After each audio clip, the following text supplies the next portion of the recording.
మన భూమి చుట్టూ తిరిగే చందమామ ఇక్కడి వాతావరణాన్ని కూడా ప్రభావం చేస్తుంది. అందుకే దాని ఎగ్జిస్టెన్స్ భూమికి ఎంతో కీలకం. ఒకవేళ ఉన్న పరంగా చంద్రుడు మాయమైపోతే పరిస్థితి ఏంటి అంటే చాలా ఉన్నాయి. ఫస్ట్, సముద్రాల అలల తీవ్రత తగ్గిపోతుంది. ఇప్పుడున్న అలలతో పోలిస్తే ఇందులో 1/1 వంతుకు అలల సైజు తగ్గిపోతుంది. ఇది తీర ప్రాంతాలపై ప్రభావం చూపిస్తుంది. అలలు తగ్గిపోవడం వల్ల సముద్ర గర్భంలో ఉండే పదార్థాలు ఒడ్డుకు రావడం, ఒడ్డున ఉన్నవి సముద్ర గర్భంలోకి వెళ్లడం వంటివి తగ్గిపోతాయి. దీంతో ఈ అలలపై ఎక్కువగా ఆధారపడే స్టార్ ఫిష్, క్రాబ్స్, స్నేయిల్స్ వంటి జీవరాశుల మనుగడ కష్టమవుతుంది.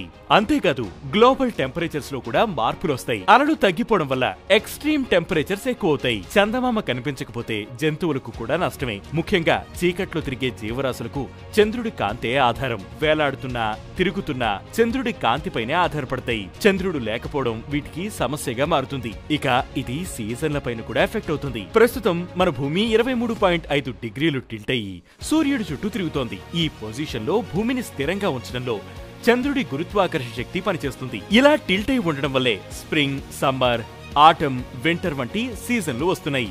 ఒకవేళ చంద్రుడు లేకపోతే భూమి పొజిషన్ మారిపోతుంది. అప్పుడు భూమి అసలు ఏ వంపు లేకుండా ఉండడం లేదా ఎక్కువగా వంగిపోవడం జరుగుతుంది. ఏ వంపు లేకపోతే అసలు సీజన్లే ఉండవు. ఎక్కువగా టిల్ట్ అయితే ఎక్స్ట్రీమ్ వెదర్స్ కు కారణమవుతుంది. అప్పుడు ఐస్ ఏజ్ వచ్చే అవకాశం కూడా ఉంది.